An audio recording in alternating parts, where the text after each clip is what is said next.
Today is June, what is it, focus, June 6, 2018, and it's 8:11 a.m. So there's a video I want to make about my son. So this video I want to make about something that my son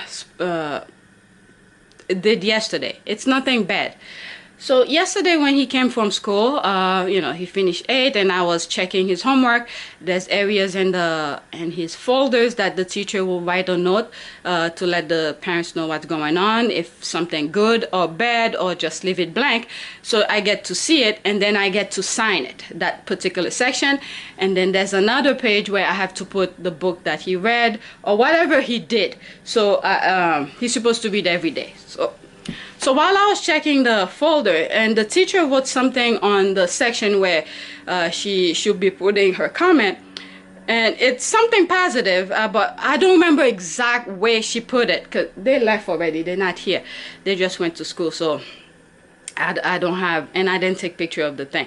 But I was thinking about it last night when I was in bed, and when I asked him what did he do that was so great that the teacher put it on the folder, oh, he said, oh, they were playing a game and he let someone win.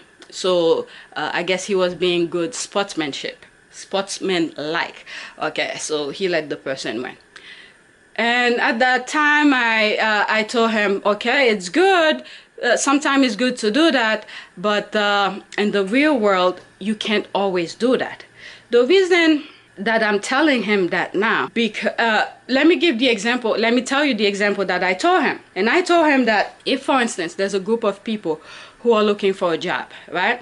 And most of them already have a job, and then they're looking for a second job for a second income, and that one pays a lot of money, but you don't have any job at all. Do you think those people are gonna say, oh, Michael doesn't have any work, so I'll leave that for him?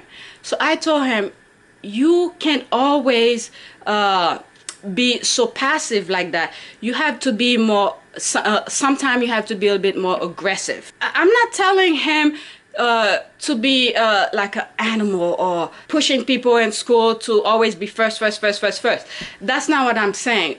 But I wanted him to know that the real world, not everybody's gonna be so passive to let you win, okay? So I told him that, you know, if that person is looking for a job and it pays a lot of money, they're gonna be in competition with you to get that job. Just because you don't have a job, that doesn't mean everybody's gonna feel sorry for you to give you that position. So you have to work hard to get that position. And while I was in bed and I was thinking, because I have not put them on any sports, any team yet. When he was 5, my oldest, when he was 5, I had put him on a track and field. He loved running, right? So the reason I took him out is that some parents dropped their kids off and the kids were very disrespectful. They were rowdy. There was no control whatsoever. And the coach was not putting a stop to some of the kids' behavior. And I felt like, so the best thing for me to control, so I don't go to jail, I just took my son out. So the reason I'm mentioning is that kids need to be on a sport where they have to learn the feeling of winning, the feeling of defeat. So when I was in bed and I was thinking, oh man, I need to put him on something where he could get the feeling where he's a winner, how good he feel about his hard work, standing on the podium where people are cheering for him, and the feeling of winning. Sometimes some athletes don't really want to be like people cheering for them to, I don't know how to put it. Most athletes like to be competitive. They want to win, not for the cheering aspect of the winning. Just the inner self wants to win. They want to see how their strength, their motive, how do you call this? Their hard work paid off. So most athletes like to push themselves to the limit and see what they could do, how they could maximize their potential. So I want my son to be able to learn the feeling of winning and also the feeling of being defeated. Why? Because when you've gone to a position where you have lost and you see a person just pass you by and he becomes the winner and everybody's cheering for him, how he feels for not giving it all and let that person win. So when he told me that, and it got me thinking, and I was like, yes, I want my son to be very sportsmanlike, to be respectful of his competitor, his classmate, and all this stuff. But you cannot stop your potential and let the person go and say, because this person is not. That person should give it all, the same way you're giving it all to win. So it crossed my mind last night, and I was thinking about it, and in one way, I was like, okay, it's good to do that, but in the other part, and I'm thinking, the real world, he's gonna be in trouble if that's the way he is, letting everybody pass him by, feeling sorry for a person. Yes. The other thing that crossed my mind actually was last night when I was in bed, is that when you're on an airplane, if for instance something happened, the first thing you need to do is to put your own mask on to make sure you are safe before you could help someone else. I may have mentioned it in one of my fitness videos, because this, I'm gonna post it on both my fitness and my family channel, because I just want to hear perspective of other people based on what I'm saying, if they agree with me or disagree. If I see people cursing or bashing or something, I'm just gonna black you off, because that's not the point of this video. The video is to let me know what you think of my point of view, and then give a reason for agree or disagree of what I'm saying. So to get back to my example of the airplane, is that if you're on an airplane, something is gonna happen. If you don't have your mask on and then you're trying to help someone else, most likely that person you're trying to save will be saved, and you without a mask, you're gonna be, pretty much dead. So that's the point I want to give my son, is you can still be sportsmanlike. You could still be respectful of your competitor, your classmate, but you need to pass the finish line first before you could feel sorry for other people or help other people. You need to take care of yourself first, then you could take care of somebody else. I have people where when I was a bit younger, they used to say, oh, I'm very cheap, I don't do this, I don't do that. Guess what? I'm cheap because I can't give. If I have extra to give, I'll be more than happy to give. Otherwise, if I have that little penny of mine and give it to you, I'm gonna be on the line asking for pennies too. So if I don't have anything to give, I don't care if you call me cheap, because I don't have any to give. So if I have extra, excessive, where, for instance, I have a cup of water, I'm thirsty, and I have 2 cups of water full, and then more water spilling all over, yes, I could give. But if I have a small little amount, and why will I give you what will pretty much quench my thirst, and then I have nothing left? So that's the point I want to give my son. And I think for him to experience what I'm telling him is to find a team, some sort of a team to put him in. But because the way his school is, he finished, technically his school ends like close to 4 o'clock. And I think it's 3:34 or 3:30 or something like that, close to 4 o'clock. And I let him take the bus. By the time the bus comes, it's like 5 o'clock. So he doesn't have enough time to be on a team, to go for practice or things like that.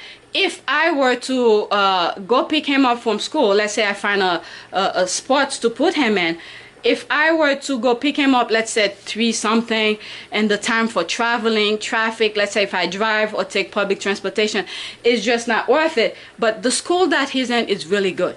So that's one of the downfall of having him in that school. Both of them, the school is really good. I really like it. They when things is going bad, they hit it right away, try to put a stop to it.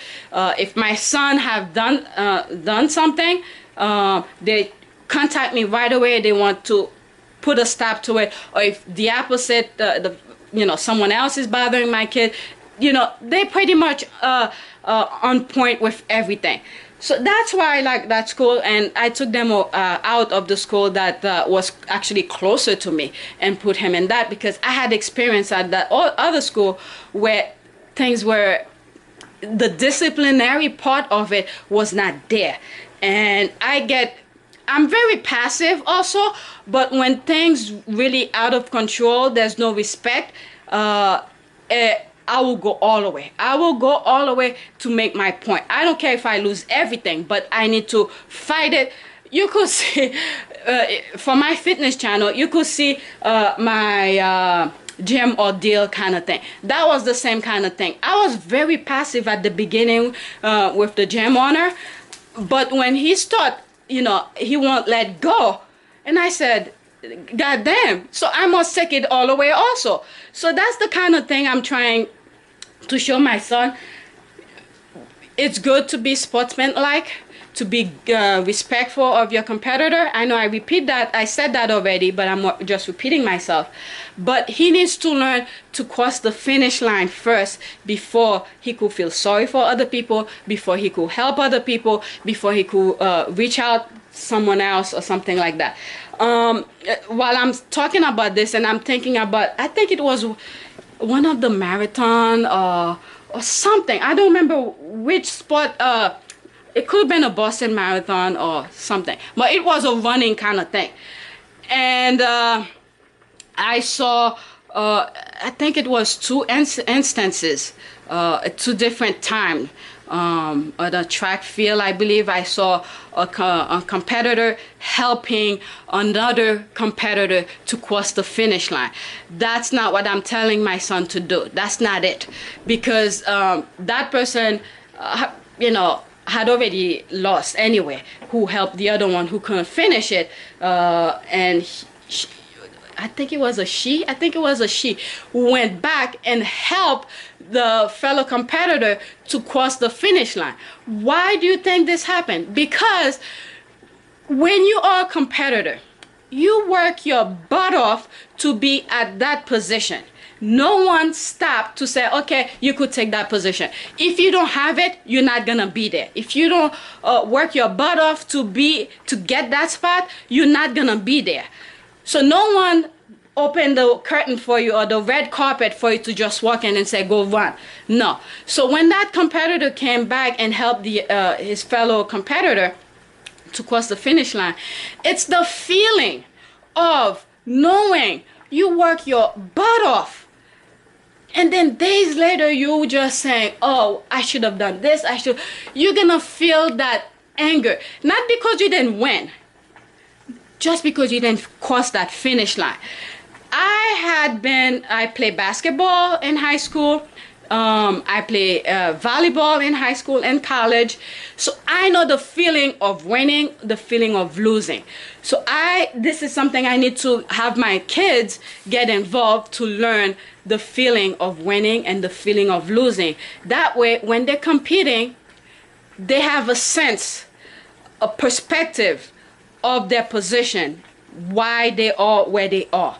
So yeah, like I said, let me know what you think. And it's just from a note at the school, the teacher put, and all this came in mind, and that's my job. That's the reason why I'm home taking care of my kids, is to catch those kind of things.